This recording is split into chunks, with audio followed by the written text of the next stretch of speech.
안녕하십니까. 하루의 경제 주식 마무리 경주마입니다. 환율이 드디어 얼어붙었다가 이제 드디어 내려가기 시작했습니다. 부채 한도 협상 타결 이후에 위험 선호 심리가 조금은 확대되고 있는 것이 아니냐 이런 생각이 드는데 코스피도 그 덕분에 2600선 위에서 안정적인 흐름 계속 이어가고 있죠.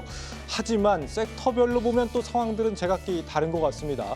수요일에 경주마 이 시장의 크고 작은 그림들 두루두루 살필 수 있는 세 분의 전문가와 함께 하겠습니다. 어서 오세요. 안녕하십니까? 네, 반갑습니다. 요즘 뭐 공중파면 공중파, 라디오면 라디오, 유튜브면 유튜브, 틀면 다 이분밖에 안 나옵니다. 우리 정철진 평론가님. 네, 안녕하십니까? 많이 바쁘시죠? 네, 네. 그렇습니다. 그 출연하시는 섭렵하지는 않고 있습니다. 네, 저는 그렇게 생각하지 네, 않는데 네. 많이 섭렵하시는 걸로 알고 있는데 네. 그 그간 출연하시는 프로그램 중에 제일 선호하시는 프로그램이 어떤 겁니까? 경주마에 굉장히 큰 힘을 쏟고 있다 이런 그렇죠? 말씀을 드리고 네. 싶습니다. 역시 경주마죠? 네. 알겠습니다. 그렇습니다. 전문가들의 전문가라고 할 수 있는 분이 계시죠. 우리 정광훈 평론가님도 나오셨습니다. 요즘 뭐 새로 내신 책은 좀 잘 팔리세요? 어떠세요? 뭐 이렇게 나쁘지 않은 것으로 예 덕분에 네. 조만간 많이 뭐 받고 있습니다. 예. 광화문에서 뭐 사인회 하신다는 얘기가 있던데. 네. 아예 이제 열어주셔가지고서 예. 언제 합니까 사인회? 아예 6월 마지막 주 화요일입니다. 예. 사람 또 많이 안 오면 섭섭하잖아요. 그날 좀 많이 모아주시는 걸로. 네, 많이 좀 와서 광화문 교보 사인회 좀 많이 참석해 주시는 것도 좋을 것 같고요. 거시경제부터 뭐 개별 종목까지 두루두루 살필 수 있는 우리 이상루 대표님도 나오셨습니다. 네, 반갑습니다. 대표님도 참 아까 1시 때 우리 방송 출연하신 것 같은데 또 나오셨네요. 네, 네. 시장의 핵심적인 트렌드를 잡아주는 이상로의 텐텐베거 요즘 시청률 좋게 나오고 있다고 아, 합니다. 그래요? 앞으로도 여러분들께 핵심적인 트렌드를 놓치지 않고 우리 경제주식 마무리 네. 경주마 코너에서도 확실하게 시장의 흐름을 잡을 수 있는 흐름 말씀드리도록 하겠습니다. 우리 방송에 거의 뭐 한 가족이나 다름없는 우리 이상루 네. 대표님. 여러 프로그램 중에 어떤 프로그램이 제일 좋으십니까? 경제주식 마무리 경주마가 네. 최고입니다. 답정너 질문으로 시작을 해봤고요. 시장의 이 세 분의 예상대로 정확히 이 부채 한도 협상 이후에 정말 랠리가 지금 펼쳐지고 있습니다. 오늘 장 어떻게 평가하시는지 한 줄 평으로 짧게 좀 들어보죠. 어떻게 보셨습니까? 외국인들 할 만큼 했다. 전 이런 말로 일단 한 줄 평을 하고 싶고요. 네. 외국인들이 무려 13조 넘게 샀습니다. 뭐 앞으로 하반기에 팔 수는 있겠지만 이 정도로 산 건 역대 최대치고 결과적으로 많이 말씀드렸던 작년 6월에 2,600에서 뚝 떨어졌던 그 갭도 네. 다 메워서 2,600까지 올라왔습니다. 제가 할 만큼 했다라고 보는 이유는 말씀드리는 이유는 우리가 외국인들은 다 알고 있는 것 같다. 외국인들은 뭐 전지전능하다, 미리 알고 있는 것 같다 이런 얘기를 많이 하잖아요. 네. 그런 걸 한번 이번에 테스트해보고 싶어요. 제가 이제 두 가지 관문이 있는데 6월 9일이죠.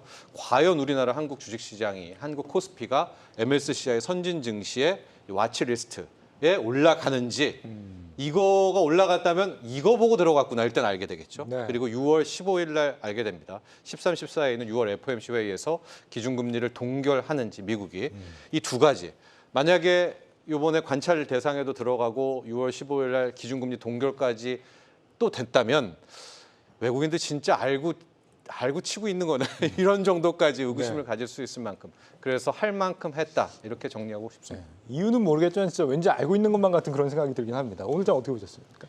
저는 무난한 반등장의 흐름이지 않나라고 생각을 합니다. 네. 그러니까는 시장이 좀 힘이 있을 때에는 별다른 뭐 그런 이제 소식이 나오질 않아도 흐름 자체가 나쁘지 않은 그렇게 전개가 되는 게 있습니다. 그리고 또 한 가지가 뭐 하루하루로 나눠 보면은 그 날의 주인공들은 있기 마련이지만은 근데 좀 이거를 뭐 약간 더 일주일 한 달로 놓고 보게 되면은 사실은 돌아가면서 그러니까는 특정 종목만이 오르는 게 아니라 여러 가지가 이렇게 돌아가면서 돌림노래처럼 반등이 나타난다. 그래서 그런 모습이 최근에 오늘도 나타난 것으로 생각을 해가지고서요. 그래서 아주 뭐 무난하게 전개 중이지 않나라고 보고 있습니다.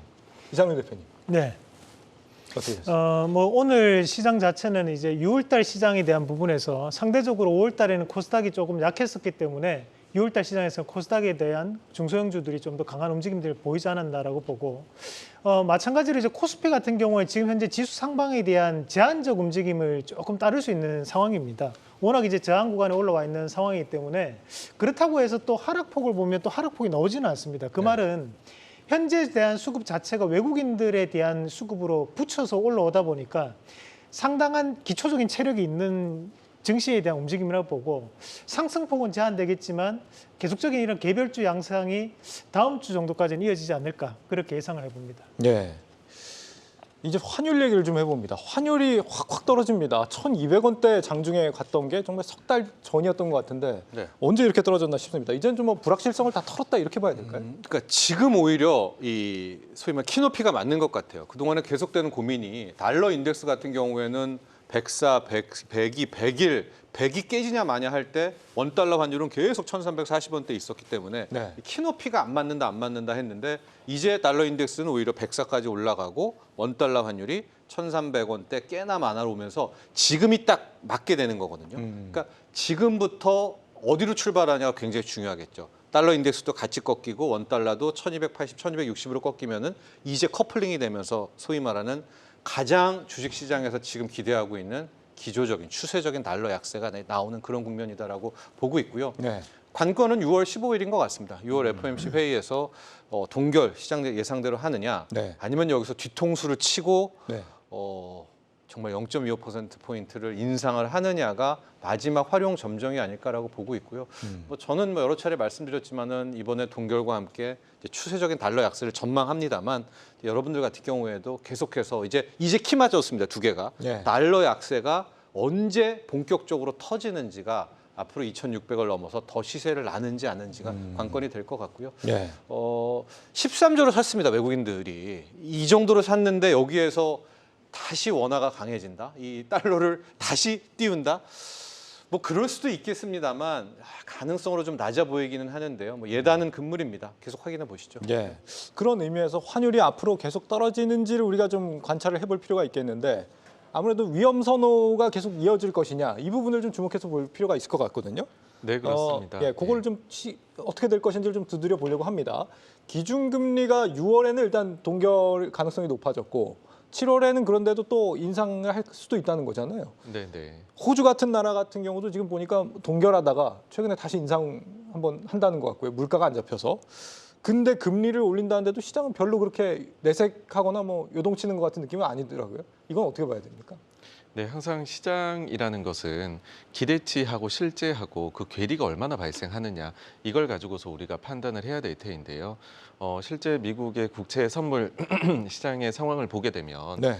이미 말씀해주신 이번에는 동결, 다음에는 한번 올릴 수 있다라는 부분, 그 다음에 연내에는 지금 금리 대비해서는 인하는 없다라는 것이 이미 채권 선물 시장의 가격이 반영이 되어 있는 상황입니다. 네. 그러니까 사실 그 같은 결과가 나온다 하더라도 시장은 놀랄 이유가 전혀 없는 것이죠.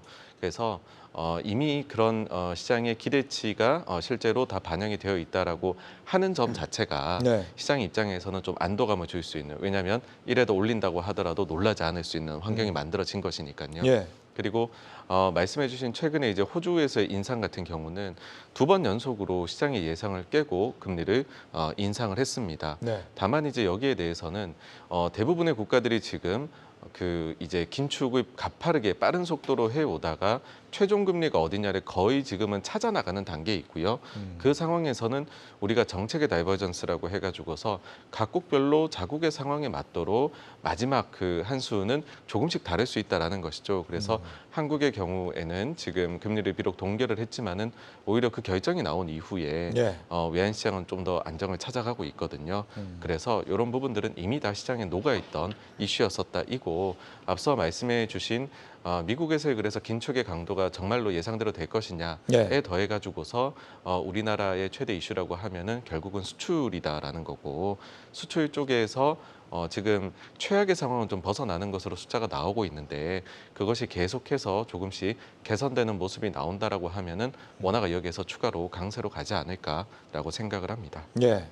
세계은행이 올해 이 전 세계 경제 성장률을 또 상향 조정한 것도 오늘의 이 위험 선호 심리를 강화시키는 요인이 아니었나 싶기도 한데 올해 세계 경제 성장률 전망치 1.7%에서 2.1%로 네. 0.4% 포인트면 굉장히 많이 높인 거거든요. 네. 경제가 그렇게 좋아졌다는 거예요, 생각보다? 그런데 이제 사실 세계경제은행 홈페이지에 들어가 보시면 1.7이라는 숫자를 부각시키는 게 아니고 그 숫자는 노출되어 있지 않습니다. 네. 과거에 이제 3.0에서 2.1로 이제 낮아졌다 이렇게 표시가 돼 있거든요. 그러면 이제 결국 우리가 지금 현재는 이제 1.7이라는 것은 최악에 대한 상황 자체를 얘기를 했던 거고 지금 현재는 시장 전 세계적인 시장 자체가 최악에 대한 부분은 아니라는 거죠. 건전하게 회복되는 과정이라고 지금 시장은 인지를 한다고 저는 판단하고 있고 네. 그에 따른 부분 자체에서는 미국이 생각보다는 경제 회복력이 대단히 좋다라는 부분 그리고 지금 현재 한편으로는 또 중국에 대한 걱정을 많이들 하고 계시는데 중국에 대한 걱정도 생각보다는 우려감이 좀 더 크지 않았나라는 부분을 좀 해석할 필요가 있는 것 같습니다. 실질적으로 오늘 니케이 지수가 일부 빠지는 모습이었지만 니케이도 다시 한 번 더 신고가를 가는 모습들 그리고 지금 전 세계적으로 유럽 증시도 대단히 좋은 모습들을 나타내고 있거든요. 네. 이런 것들은 세계경제은행에 대한 경제 성장 전망치를 높였던 계기 자체가 이미 어느 정도 좀 선반영이 되고 있던 부분이라고 봤고 국내 증시도 마찬가지로 글로벌적인 흐름 자체가 긍정적으로 나타나고 있기 때문에 국내 안에서는 경제 지표가 좀 부진한 모습들이 나타나고는 있어도 당분간은 상승 랠리를 좀 더 이어가는 모습들이 나타나지 않을까 그렇게 전망을 해봤습니다. 네. 정광훈 평론가님 이거 어떻게 보세요? 보니까 뭐 우리나라 오늘 OECD도 또 발표를 또 했더라고요. 세계 경제 네, 성장률 맞습니다. 똑같이 상향을 0.1%포인트 했던데 한국은 또 낮췄더라고요. 0.1%포인트. 시장을 어떻게 봐야 되는 겁니까? 네, 그 앞서 말씀해주신 대로 워낙에나 올 초나 이럴 때 보시면은 최악으로 가정을 했던 것 같아요. 그러니까는 경기 침체가 오는 것을 거의 기정사실화로 여길 만큼 그렇게 나쁘게 보다 보니까는 이제 그런 눈높이가 굉장히 낮아져 있었던 거죠. 근데 시간이 지나놓고 보니 그 정도로 최악은 아니었다라고 해서 조금 올라온 것이고 다만 그런데 그럼에도 불구하고 아직까지도 이런 여러 가지 숙제들 중에서 찜찜하게 아직 해결되지 않은 것들이 꽤 많다라고 여기고 있다 보니까 네. 지금 이제 그 세계은행 같은 경우에는 올해 숫자는 상향을 했지만 네. 내년도 거는 또 하향을 했습니다. 그래서 이거는 어떻게 해석할 수 있냐면은 올해 침체가 올 거다라고 생각을 했던 걸 올해는 아니고 그치만은 침체에 대한 우려는 여전해서 내년으로 이게 시기가 혹은 올해 연말로 밀리는 것 아니겠느냐 그런 것들까지도 좀 반영된 게 아닌가 싶고요. 한국의 경우에는 지금 사실 각종 경제 지표가 대단히 약하게 나오고 있습니다. 그러다 네. 보니 전체적으로 나오는 것이 한국은행에서도 그렇고요. 다들 좀 다른 이제 그 전에 예상치에 대비해가지고서 계속해서 눈높이가 낮아지는 것은 좀 어쩔 수 없는 일이다라고 생각하고 그렇기 때문에 한국은행이 오히려 통화 정책이나 이런 면에서는 글로벌에서 제일 빨리 방향을 바꾸게 되지 않을까 현실론에서는 라는 생각을 합니다. 예. 그러니까 미국의 경기 침체는 생각보다 좀 지연이 되고 있다라는 신호로 해석할 수도 있다라고 말씀을 주셨는데 미국의 경제가 지금 좋은지 안 좋은지 여기에 대한 의견들이 조금씩 엇갈리는 것 같거든요. 보니까 5월에 이제 신용카드 사용 지출액을 보니까 급격하게 좀 떨어지고 있는 데이터가 나오고요. 네. 연체율도 막 올라가고 있는 것 같고요. 미국 같은 경우는 사실 소비가 굉장히 중요한 나라잖아요. 근데 신용카드 지출이 준다. 이거 좀 걱정해야 되는 부분도 아닌가 싶기도 하고요. 그러니까 나쁜데요. 네. 정확한 표현은 생각만큼 나쁘지 않았다라는 것 같습니다. 이번에 이제 세계은행이 상향 조정을 하면서도 미국의 민간 소비가 완전히 나쁠 줄 알았는데 그래서 경기 침체가 올 줄 알았는데 의외로 견조했다라는 거거든요. 네. 아마 시장이라든가 주식은 워낙 기대치를 세우잖아요. 그거를 터치하냐 못하냐의 그런 싸움이기 때문에 현재 미국 경제, 미국 소비를 원하는 것을 논하는 가장 정확한 표현은 생각만큼은 안 나쁘다. 그래서 시장도 잘 버티지 않나 이렇게 보고 있습니다. 예. 네. 은행들 상황은 어떻습니까? 지금 뭐 미국 상업용 부동산 여기 대출 만기가 뭐 90% 정도가 그냥 만기까지 이자만 내다가 뭐 만기가 오면은 과연 버틸 수 있겠느냐? 공실도 굉장히 많은 상황에서 뭐 이런 우려들이 좀 제기되는 것 같던데요. 네, 상업용 부동산에 포함해가지고서 미국의 은행 사태 이게 벌어진 SVB 이제 그 이후로 보게 되면은 네. 사실 급전을 사용하는 비율 자체는 많이 지금 줄어들었고요. 그리고 그 사이에 문제가 있었던 은행들은 여러 가지 경로를 통해 가지고서 그게 뭐 인수가 된다든지라는 방식으로 해소가 일단은 되어 있는 상황입니다. 네. 다만 그런데 그 부분이 완전히 사라졌느냐라고 하면은 여전히 남아 있고 또 말씀해주신 상업용 부동산 관련된 문제들은 여전히 그 금리는 높은 상황이고 그리고 지금 이제 그 공실률 자체는 특히 서부 쪽을 중심으로 해가지고 네. 올라가고 있는 것도 사실입니다. 그래서 여기에서 우리가 좀 바라볼 건 어떤 거냐 하면은 아주 긴급한 상황은 막았다. 그거는 맞는데 그런데 지금의 아주 높은 금리가 향후에 장기간 지속된다라고 했었을 경우에는 네. 여전히 지금 불씨가 남아 있다. 그래서 이것이 과연 어느 정도의 속도로 떨어져 금리가 내려갈 수 있느냐이고 지금 연준에서 점도표를 발표를 하는 거에 따르면 가장 최근에 나온 거에 따르면은 올해는 뭐 5%대 금리이지만은 네. 내년도에는 기준금리가 4%대, 그 다음에 내후년도에는 3%대 이렇게로 가정을 하고 있습니다. 네. 만약에 연준의 생각대로 흘러가게 된다라고 하면 제 생각에는 이 같은 문제들은 좀 잠잠해지지 않을까라고 생각을 하고요.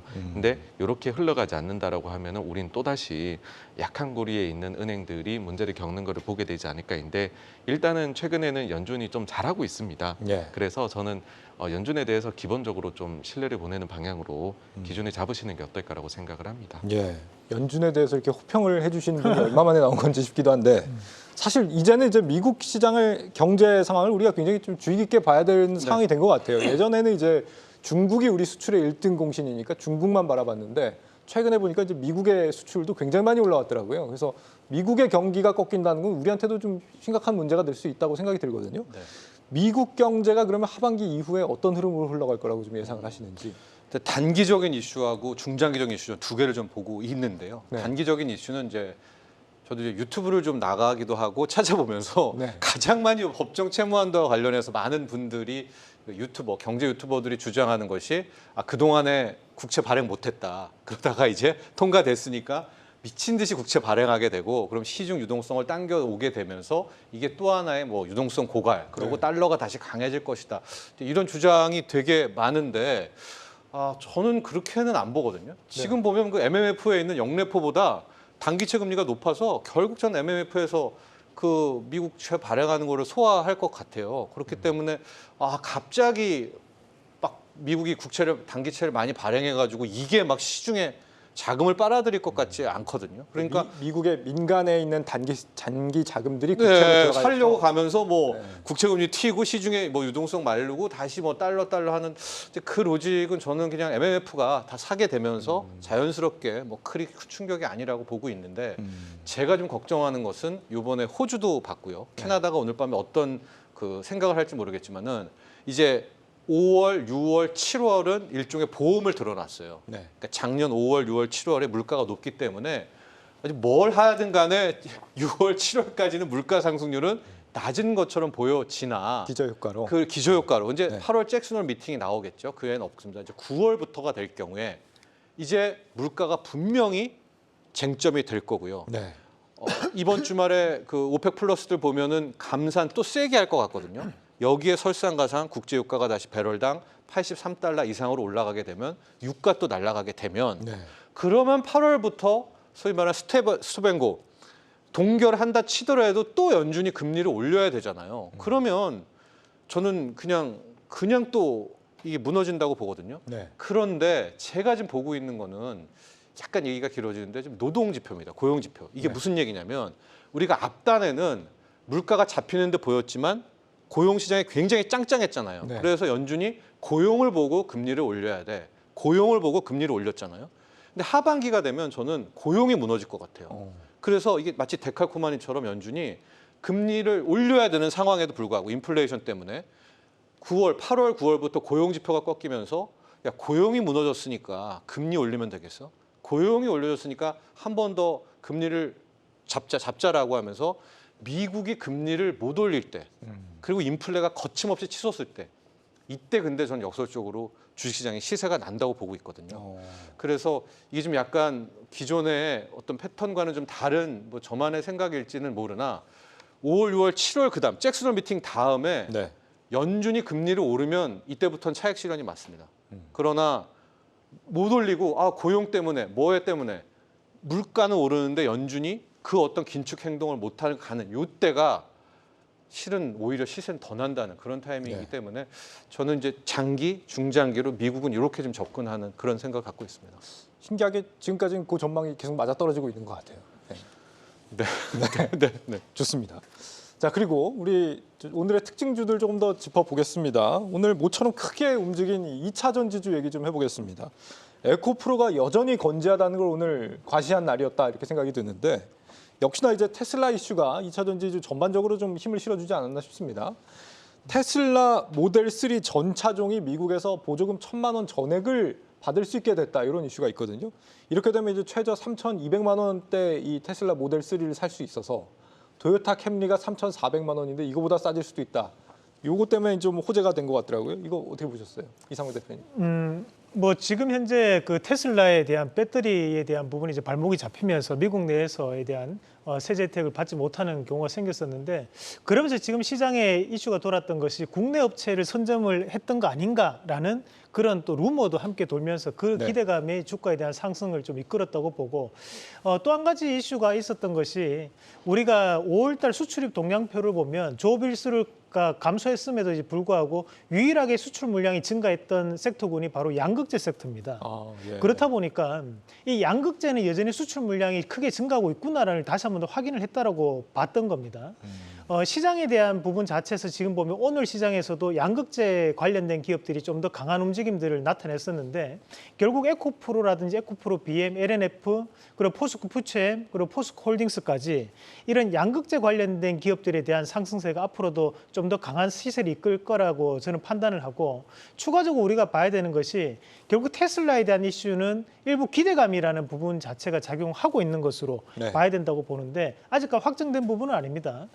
하지만 이런 부분 자체로 봤을 때 지금 현재 2차 전지 관련된 부분 자체에서 과거에는 수급이 100%가 몰려가지고 강한 수급을 이끌었다면 지금 현재는 그런 시장은 아니거든요. 네. 반도체 쪽에도 일부 수급이 들어갔고 자동차 쪽 일부 수급이 들어갔고 다른 여타의 종목군들의 수급이 들어가다 보니까 과거처럼 모든 2차 전지 관련된 기업들이 강하게 상승하는 랠리는 조금 힘들다고 보고, 대신 2차 전지 안에서 좀 더 선별적인 움직임들, 뭐 양극재라든지 또는 그 다음 타격으로 나올 수 있는 것이 활물질 관련된 기업들에 대한 움직임들이 조금 더 강세를 보이지 않을까라는 부분으로 해석을 해보겠습니다. 네. 방금 테슬라 모델 3 말씀을 주셨는데 일부 모델들 같은 경우는 그러니까 그동안 보조금이 절반이었다는 거 아닙니까? 그 중국의 CATL 배터리를 쓰면서. 근데 이게 이제 전액을 받게 됐다라고 얘기한다는 거는 중국의 CATL이 아니라 우리 LG 에너지 솔루션 배터리를 이제 다 바꿔 끼게 됐다, 이렇게 이해를 하면 안 되는 거예요? 죄송합니다. 사실 그 부분에 대해 가지고서 네. 회사들에서도 워낙에나 예민한 문제이다 보니까는 그거를 뭐 구체적으로 이제 공개적으로 뭐 공시를 하거나 자료를 내기 전까지는 사실 우리가 그렇게 추정을 하는 것이고, 네. 그거를 저희가 뭐 아주 정확히 이렇습니다라고 말씀드릴 수 있는 부분까지는 아닌 것 같습니다. 다만 이제 그 시기가 좀 더 빨라졌다라는 측면 자체가 있는 것 같아요. 왜냐하면 원래도 이거 관련해 가지고서 소위 말해서 원산지가 어디 있냐에 대해서 시간이 지나면 지날수록 사실 중국산은 점점 배제되는 구조로 미국이 갖춰놨었는데, 네. 그 문제를 테슬라 쪽에서는 뭐 그때까지 기다리지 않고 미리 이제 해결을 하겠다 이고, 사실 이것이 더 좋게 받아들여질 수 있는 거는 그렇다라고 하면은 실은 이제 다른 업체들도 이거를 뭐 그 시기까지 데드라인까지 다 이제 억지로 중국 업체들 끌고 가가지고서 뭔가를 하기보다는 뭐 여력이 있다라고 하면은 진작에 그냥 뭐 어차피 그렇게 가야 된다라고 하면은 중국보다는 다른 업체를 조금 더 선호하는, 가능하다면 그런 모습들이 뭐 여기뿐만이 아니라 또 나올 수도 있지 않을까라는 네, 생각을 합니다. 다만 그게 이제 업체가 구체적으로 어디고 이런 것들은 사실은 요거는 말씀을 드리기에는 네, 뭐 이제 그건 조금 이제 양해를 부탁드리겠습니다. 아직까지 여기에 대한 기대감 정도만 있는 상황이다, 이렇게 얘기를 해봐야 되겠네요.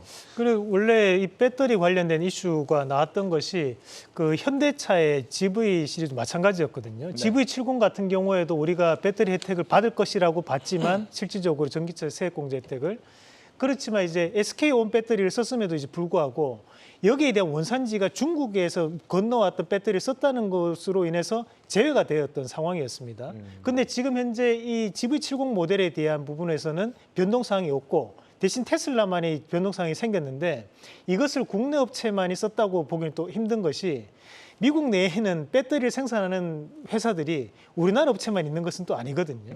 미국 내에 존재하는 업체들도 있고 또 자체적인 배터리에 대한 얘기들도 많이 나오고 있는 상황들이기 때문에. 일본 업체도 있죠. 네, 맞습니다. 일본 업체도 상당히 강력한 지금 현재 점유율을 차지하고 있는 상황이다 보니까 이 부분은 우리가 조금 더 지켜봐야 되는 부분이 아닌가라는 말씀 드리도록 하겠습니다. 네.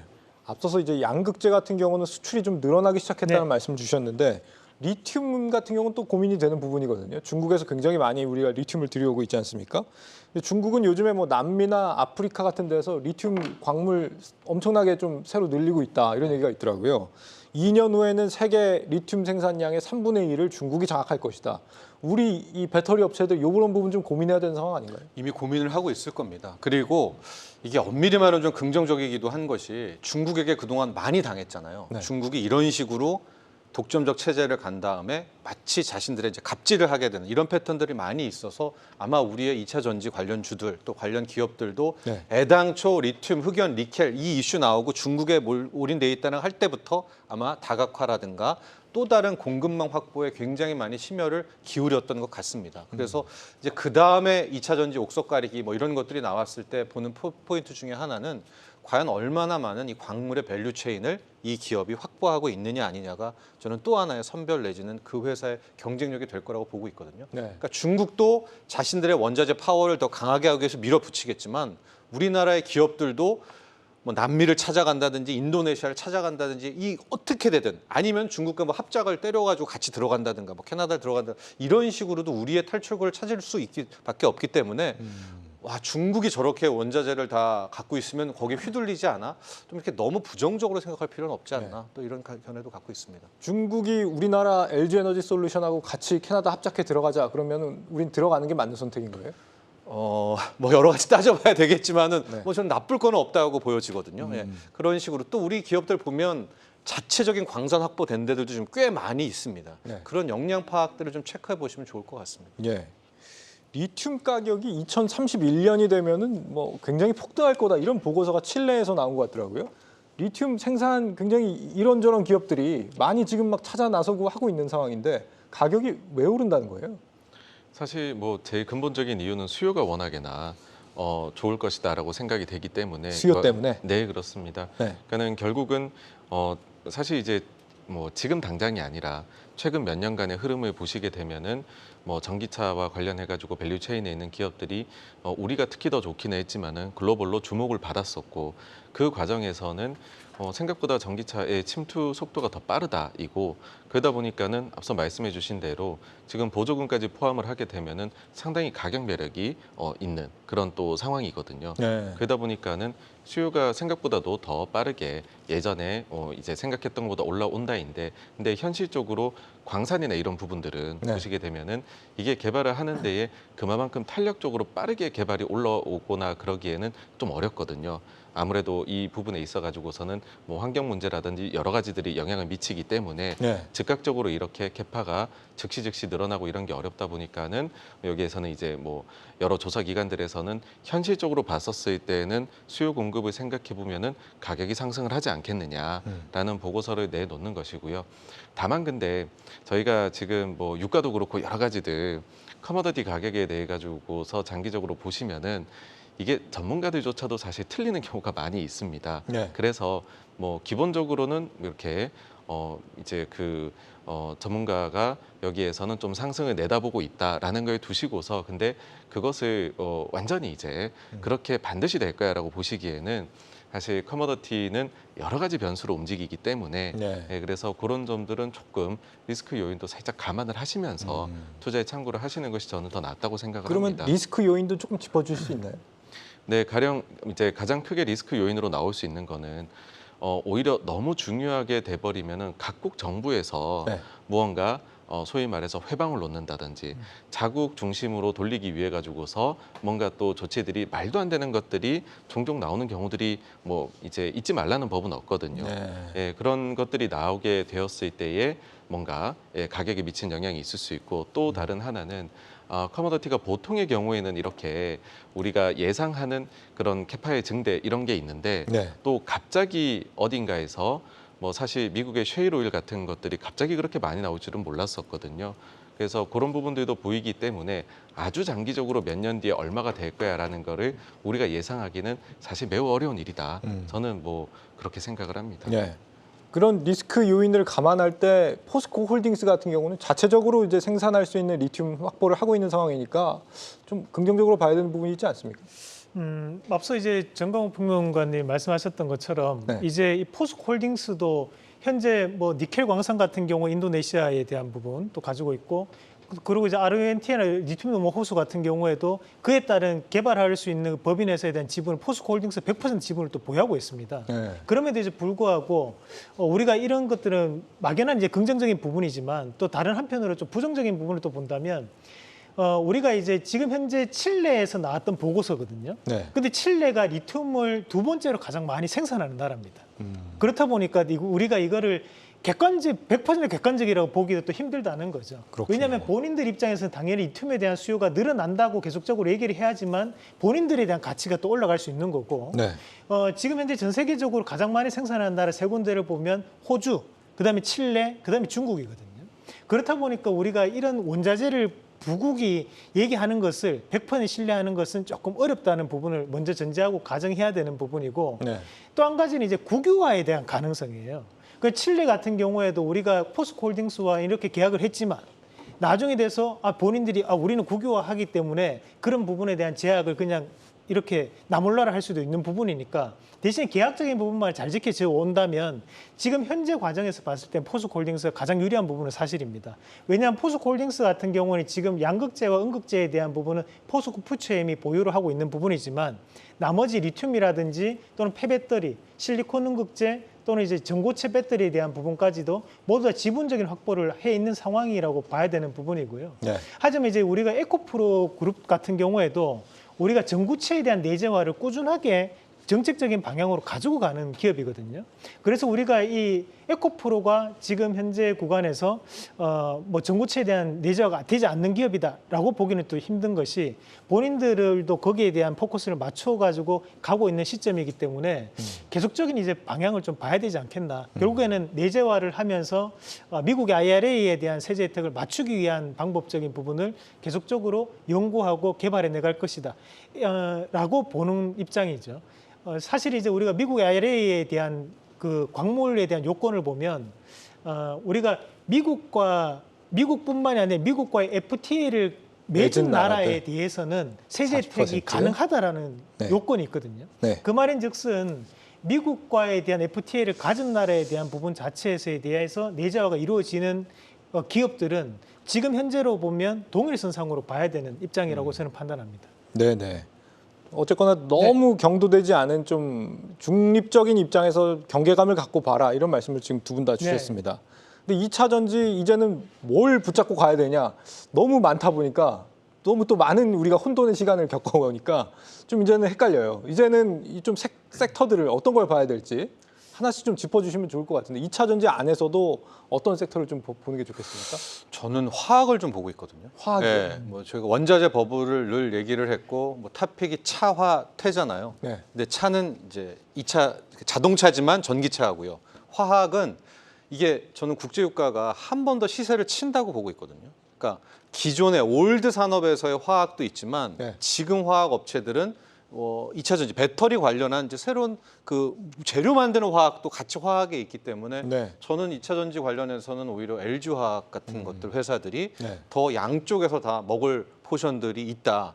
가령 중국이 뭐 아직까지 리오프닝은 없지만 그나마 있다 치더라도 네. 그때 효과는 올드 버전으로 화학 업종이 보게 되고요. 네. 뭐 최근에 LG화학이 내주화율 뭐 30% 50% 얘기하는 것처럼 신산업의 성격도 갖고 있기 때문에 워낙 2차 전지도 여러분들 선호하시는 게 많이 있겠지만 저는 약간 핀트를 화학 쪽으로만 바뀌어도 양쪽 사이드에 좀 교집합이 있는 그런 회사 쪽을 좀 보고 있습니다. 그리고 이제 태는 태양광 뭐 이렇게 저는 큰 틀의 조합을 갖고 있습니다. 네. 좋은 접근이신 것 같고요. 정하우 평론가님도 혹시 조언을 좀 주시겠어요?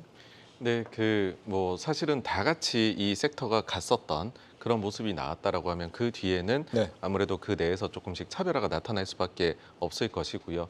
사실 그 연초 이후에 눈부신 랠리를 펼치고서 최근 한두 달 정도는 조정을 받았는데 그 조정의 이유 중에 하나라고 하면은 아무래도 또 실적에 대해 가지고서 조금 눈높이 대비해 가지고 낮게 나왔던 부분도 있습니다. 네. 그래서 올해에 제가 볼 때에는 이와 관련된 2차 전지 관련된 업체들의 경우에는 1분기에 그런 걸 봤기 때문에 실적이 잘 나오면서라는 것이 같이 붙을 것 같아요.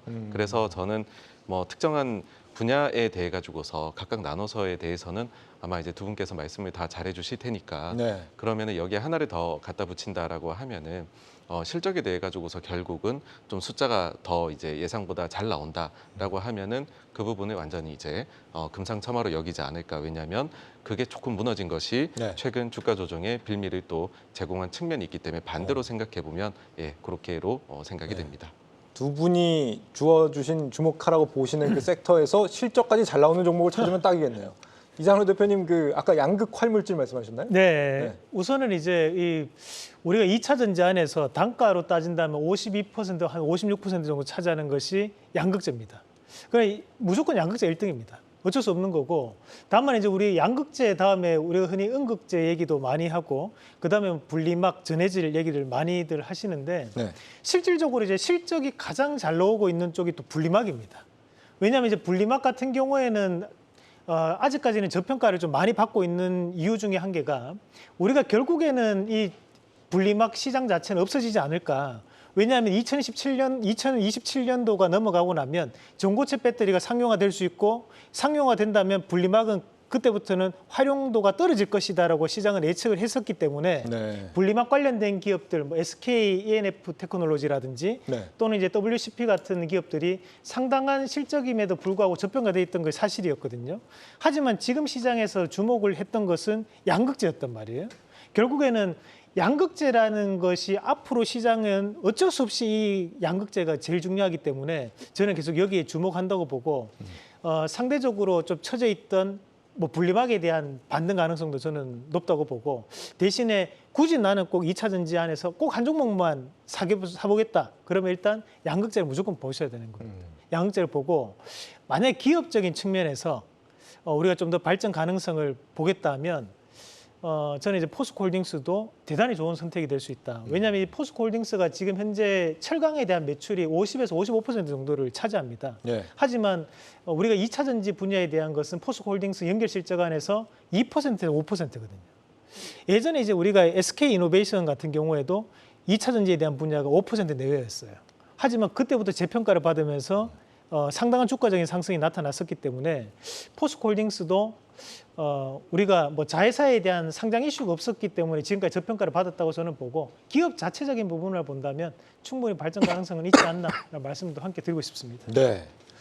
자, 그리고 엔터주와 식품주 얘기 계속해서 좀 들어보겠습니다. K-팝 아이돌들이 요즘 새로운 기록을 다시 쓰고 있고 뭐 K-라면, K-임플란트, K-웨이브가 좀 새로워지고 있다면서요, 요즘에. 네, K-웨이브란 표현들 많이 쓰고 있는 것 같아요. 과거에 화장품주가 뭐 좀 대세했었는데 이제 거기는 쏙 빠졌고요. 네. 가장 많이 요즘 주목받는 거 여러분들도 아마 좋은 나름 웃고 계셨을 텐데 엔터주가 있었겠죠. 네. 그리고 요즘에 실적까지 같이 나오는 게 역시 K-푸드, K-식품이 있더라고요. 미국향 관련들 보면 와 저는 이렇게 실적이 잘 나오는 줄은 몰랐었고 네. 그러면서도 다시 한번 생각해 보는 게 요즘 이렇게 TV를 보면 우리나라의 어떤 그 요리사와 함께 그 팀이 뭐 이탈리아를 간다든가 혹은 미국에 뭐 급식을 한다든가 그러면서 K푸드를 알리는 프로그램이 각 방송사들마다 있거든요. 네. 뭐 저도 이제 그런 것들을 보는데 그때마다 이게 조작 같지는 않아요. 너무나 반응이 좋아요. 근데 그게 실적으로도 진짜 잡히더라고요. 그런 차원에서 저는 뭐 K-웨이브로 따지면은 엔터도 좋겠지만 전 엔터는 워낙 변동성과 또 이런 것들이 많아서 네. K-식품, 이 K-푸드 쪽이 뭐 가장 좀 앞서가지 않을까. 실적도 나오면서 좀 마음 편하게 따라붙을 수 있는 그런 업종이 아닐까라고 보고 있습니다. 엔터나 콘텐츠에 대해서는 약간 조금 회의적인 말씀을 주셨는데 네. 마침 또 이 넷플릭스 CEO가 네. 오는 20일에 또 한국에 온답니다. 윤 대통령한테 편지를 보냈다고 하는데 K 콘텐츠를 전 세계에 선보이도록 최선을 다하겠다. 이런 말을 밝혔다는 거죠. 이건 뭐 어떻게 보면은 이번 방한에 대해서 정철직 평론가님은 뭐 어떤 그러니까 행보라고 의미도 보세요? 있는데 네. K-웨이브, 막 K-컨텐츠, K-엔터 다 좋은데 저 이제 네. 투자 쪽으로 보면 이게 너무 좀 어렵더라고요. 저는 개인적으로 K-엔터가 변동성도 크고 우리가 모르는 뭐 속속 이런 뭐 재료들도 많이 나오고 그래서 네. K-웨이브에 올라타신다면 저는 오히려 K-푸드, K-식품주가 훨씬 좀 더 더 마음 확실한. 편하게 간다. 예. 확실히 요즘 뭐 넷플릭스 들어가 보면은 오징어 게임 같은 콘텐츠가 요즘 잘 나오는 것 같지는 않아요. 우리나라 콘텐츠 중에. 이상로 대표님이 보실 때는 이 만약에 넷플릭스 CEO가 온다. 네. 연결해서 뭐 국내 콘텐츠주도 막 움직이고 이런 게 있을까요? 어떻게 생각하세요? 그래서 사실 이제 우리가 넷플릭스 같은 경우에도 거기에 대한 인센티브를 국내 기업들이 가져가는 구조는 또 아니거든요. 네. 왜냐하면 이제 초과적인 수익이 나왔을 때는 대부분 넷플릭스에 귀속되는 사항들이 있기 때문에 실질적으로 이제 K 컨텐츠 관련된 부분에서 2022년도까지만 보더라도 우리가 제작사 관련된 기업들이 상당 부분 이슈몰이는 왔었습니다. 그런데 주가적인 탄력은 조금 떨어져 버렸죠.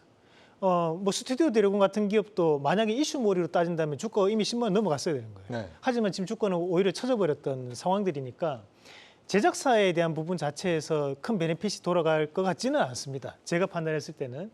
다만 이제 우리 앞에 정천진 평론가님 말씀하셨던 것처럼 최근에 한 가지 이슈가 됐던 것이 LA 레이커스의 후원사가 비비고입니다.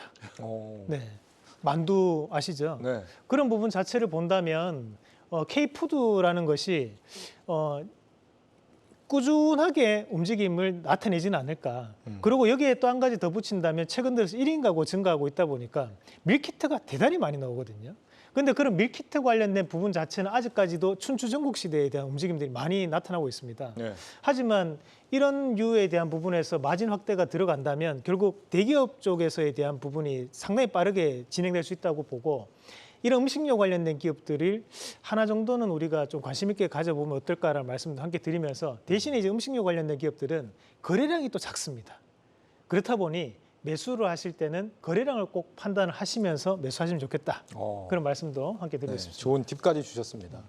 K 넷플릭스 CEO가 오든 말든 별로 그쪽은 별로 관심이 없고 두 분 다 어쨌거나 식품 만두를 주목해서 봐라 그런 말씀을 주셨고요. 게임하고 화장품은 반대로 좀 많이 안 좋은 것 같아요. 아무래도 여기 희망이 없는 겁니까?